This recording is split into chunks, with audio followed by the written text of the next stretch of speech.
Okay आज के video में हम सीखेंगे nth term of an AP from the end.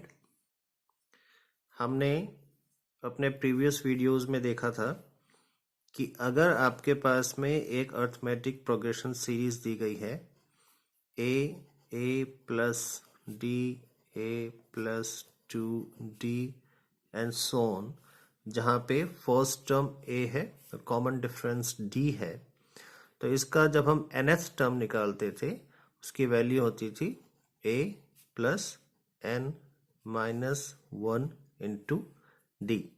हमने इसको कैसे डिराइव किया था? अगर आपको इसे देखना हो तो आप जो प्रीवियस वीडियोस हैं पार्ट 1 अर्थमेटिक प्रोग्रेशन का, आप उसको रेफर कर सकते हैं। आज हम इसी को सीखेंगे कि अगर हमें nth term of an AP निकालना हो फ्रॉम द एंड तो उसको हम कैसे निकालेंगे। उससे पहले एक बेसिक चीज आप ये जान लीजिए कि अगर आपके पास में कोई अर्थमेटिक प्रोग्रेशन है 2, 4, 6, 8, 10, 12, इसमें अगर आपसे कहा जाए कि एंड से फोर्थ टर्म बताओ, अगर आप देखेंगे इसमें टोटल नंबर ऑफ टर्म्स कितने हैं 1, 2, 3, 4, 5, 6, टोटल टर्म्स 6।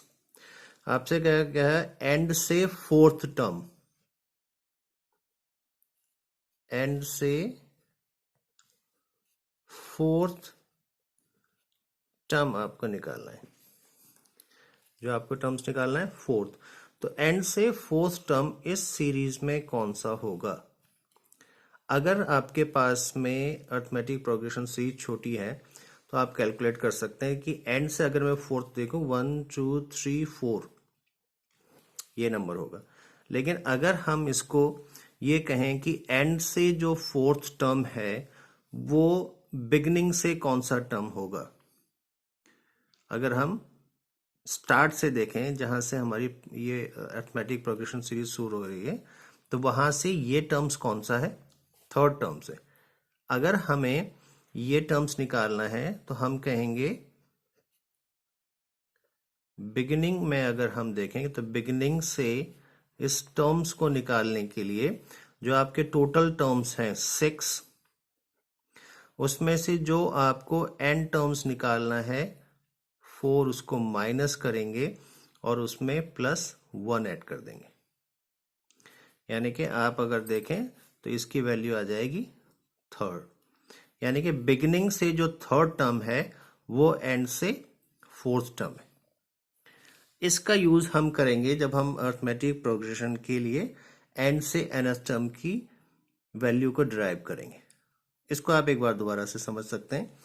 हमने कहा कि अगर आपके पास में अर्थमेटिक प्रोग्रेशन में कुल मिलाकर के नंबर टर्म्स हैं 6, 1, 2, 3, 4, 5, 6, इसमें से एंड से फोर्थ नंबर निकालना है। तो एंड से जो फोर्थ नंबर निकलेगा वो अगर इस सीरीज के बिगनिंग से देखें तो थर्ड नंबर है। उसको निकालने के लिए टोटल नंबर जो आपके पास अर्थमेटिक प्रोग्रेशन सीरीज में है उसमें से एंड से जो आपको नंबर निकालना है उसको माइनस कर देते हैं और उसमें प्लस 1 ऐड कर देते हैं। तो वो जो नंबर आएगा ये आपका बिगनिंग से थर्ड नंबर हो गया और एंड से फोर्थ नंबर हो गया। इसको समझते हैं और nth टर्म निकालते हैं एंड से। आपके पास में एक सीरीज है जिसमें a फर्स्ट टर्म है, d कॉमन डिफरेंस है। हमने कहा टोटल नंबर उस सीरीज में m है, एंड से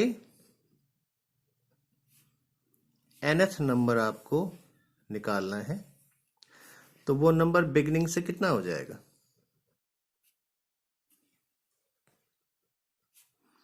हमने अभी देखा था टोटल नंबर m से माइनस करेंगे जो एंड से आपने नंबर निकालना है n और उसमें प्लस कर देंगे 1। यानी कि स्टार्ट जब आप देखेंगे तो स्टार्ट से m minus n plus 1th जो नंबर होगा वो एंड से nth नंबर होगा। ठीक है, क्लियर इतना? अब आपके पास में nth टर्म निकालने का फॉर्मूला है nth टर्म निकालने के लिए आप करेंगे A N, first term A plus N की जगह पे क्या आ जाएगा, M minus N plus 1 minus 1 into D. तो इस तरह से आप इसका nth नंबर निकालेंगे एंड से।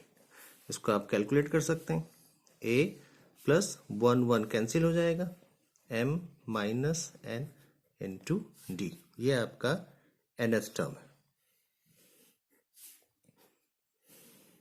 अगर total terms arithmetic progression series में m है, फर्स्ट टर्म a है, कॉमन डिफरेंस d है, और अगर आपको एंड से nth नंबर निकालना हो तो आप इस फॉर्मूले को यूज करके nth नंबर को निकाल सकते हैं।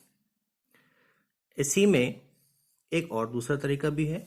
अगर आपको ये लगे कि आप इस वाले फॉर्मूले को यूज नहीं करना चाहते हैं तो आप किसी भी सीरीज में, जैसे हमने उदाहरण दिया था 2, 4, 6, 8, 10, 12, और हम अगर आपसे कहें कि एंड से आपको फोर्थ नंबर निकालना है तो आपके पास या तो आप इस फॉर्मूले को यूज करेंगे, और अगर आपको इस फॉर्मूले को यूज करना नहीं आ रहा है तो फिर आप एक और चीज ध्यान दे सकते हैं कि इस सीरीज को रिवर्स कर सकते हैं। तो सीरीज आपके पास में 12, 10, 8, 6, 4, 2। अब इस सीरीज का फर्स्ट टर्म a 12 हो जाएगा। जो इस सीरीज में कॉमन डिफरेंस +2 था, यहां पे कॉमन डिफरेंस -2 हो जाएगा।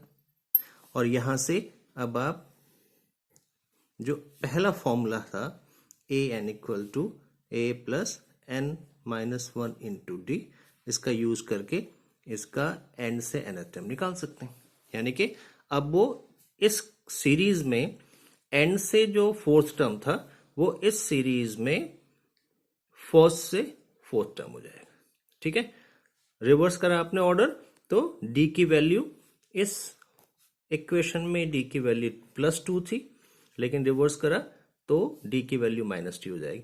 तो इस तरह से इसी फॉर्मूले को यूज करके आप इस इक्वेशन को रिवर्स करके भी एंड से nth टर्म निकाल सकते हैं। ठीक है, इन दोनों को यूज करके आप इसको निकाल सकते हैं। क्वेश्चन जब आप करेंगे तो इसको आपको ज्यादा सही तरीके से समझ में आएगा।